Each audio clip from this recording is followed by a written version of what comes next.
Semua cerita dimulai dari langkah kecil. Gerbang universitas itu berdiri megah, seolah menantangku untuk melangkah masuk. Di minggu pertama semester 1 ini, kakiku terasa berat. Udara di sini terasa berbeda, asing, dan penuh dengan kebisingan yang belum ku kenal.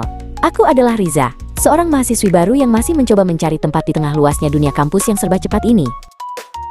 Ritme hidup di universitas begitu cepat, menciptakan riak kecil kecemasan di hatiku. Aku sering merasa tertinggal, terjebak dalam rasa asing yang sulit kujelaskan, sebuah culture shock yang nyata. Di antara lorong perpustakaan yang sunyi, aku merasa begitu kecil, mempertanyakan apakah aku benar-benar bisa bertahan dan berbaur di sini. Sore itu, langkahku terhenti di depan sebuah papan pengumuman kayu. Mataku tertuju pada sebuah poster, Open Recruitment Panitia. Ada debaran aneh di dadaku, campuran antara takut dan penasaran. Apakah aku sanggup? Apakah aku punya tempat di antara mahasiswa-mahasiswa yang tampak begitu percaya diri dan vokal itu?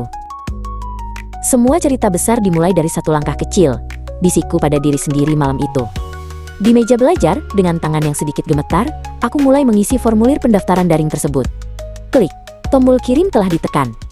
Itu adalah janji kecil yang kubuat untuk diriku sendiri, sebuah usaha pertama untuk mendobrak dinding kecanggungan.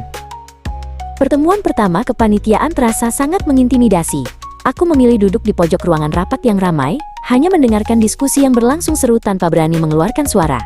Aku merasa seperti penonton dalam hidupku sendiri, pasif dan tersembunyi. Namun, meski lidahku keluh, aku berjanji untuk tetap hadir. Hai, aku Aris. Kita di tim yang sama kan?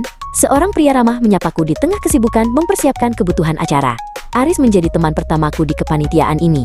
Kehadirannya yang hangat perlahan mencairkan kekakuanku, membuat diskusi tentang tugas-tugas kecil terasa jauh lebih ringan dan mulai terasa menyenangkan.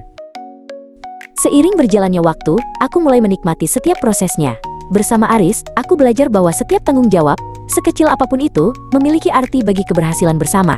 Aku tidak lagi hanya diam di pojok. Aku mulai berani mengangkat tangan dan memberikan pendapatku dengan lantang di tengah forum rapat. Keberanianku tumbuh, mendorongku untuk mendaftar pada acara yang jauh lebih besar. Di sana, aku bertemu dengan Aditya, seorang kakak tingkat laki-laki yang sangat handal dalam bekerja. Aditya mengajariku banyak hal tentang kepemimpinan dan manajemen waktu. Bimbingannya membuka mataku bahwa aku memiliki potensi yang jauh lebih besar. Kini, rasa asing dan ketakutan itu telah lenyap sepenuhnya. Aku aktif bergerak di berbagai organisasi, mengordinasi tim dengan yakin, dan berbicara di depan banyak orang tanpa rasa takut yang menghimpit. Langkah kecil yang kuambil dengan penuh keraguan di semester pertama dulu, telah membawaku ke tempat yang luar biasa. Sambil duduk di taman kampus, aku melihat kembali foto-foto di ponselku. Dari momen ragu di depan papan pengumuman hingga keberhasilan memimpin acara besar semalam, semuanya adalah bagian dari perjalanan yang berharga.